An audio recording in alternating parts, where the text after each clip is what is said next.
একদিন হযরত ইব্রাহিম আলাইহিসসালাম তার পুত্র হযরত ইসমাইল আলাইহিসসালামের বাড়িতে আসলেন। দরজায় তার পুত্রবধূ দাঁড়িয়ে ছিলেন। ইব্রাহিম আলাইহিসসালাম জিজ্ঞেস করলেন, তোমার স্বামী কোথায়? পুত্রবধূ উত্তর দিলেন, তিনি শিকার করতে গেছেন। এরপর ইব্রাহিম আলাইহিসসালাম ঘরের হালচাল জানতে চাইলেন। ইসমাইল আলাইহিসসালামের স্ত্রী কঠোর স্বরে বললেন, আমাদের অবস্থা ভালো না, ঠিকমতো খেতেও পাই না, দেখতেই তো পাচ্ছেন।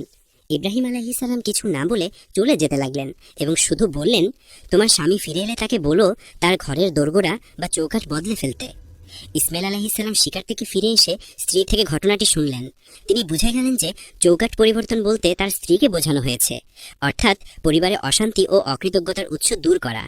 তাই তিনি স্ত্রীকে তালাক দিলেন। কিছুদিন পর ইব্রাহিম আলাইহিসসালাম আবার ইসমাইল আলাইহিসসালামের বাড়ি এলেন। এবার তার নতুন পুত্রবধূ দরজায় এলেন। ইব্রাহিম আলাইহিসসালাম জিজ্ঞাসা করলেন, তোমার স্বামী কোথায়? সৌজন্যের সাথে তিনি উত্তর দিলেন, তিনি শিকার করতে গেছেন। আলহামদুলিল্লাহ, আমরা খুব ভালো আছি। তিনি ইব্রাহিম আলাইহিসসালামকে দুধ ও মাংস এনে খেতে দিলেন, যদিও তিনি জানতেন না যে তিনি একজন নাবী এবং তার স্বামীর পিতা। হযরত ইব্রাহিম আলাইহিসসালাম তার ভদ্রতা ও অতিথি সৎকারে খুশি হয়ে বললেন, তোমার স্বামী ফিরে এলে তাকে আমার সালাম দেবে এবং বলবে তার ঘরের চৌকাঠ এখন ঠিক আছে। ইসমাইল আলাইহিসসালাম বাড়ি ফিরে স্ত্রী থেকে ঘটনা শুনলেন। তখন তিনি বললেন, যিনি তোমার কাছে এসেছিলেন তিনি আমার পিতা হযরত ইব্রাহিম আলাইহিসসালাম। তিনিই কাবা ঘর নির্মাণ করেছিলেন এবং মানুষকে হজের দাওয়াত দিয়েছিলেন। সুবহানাল্লাহ।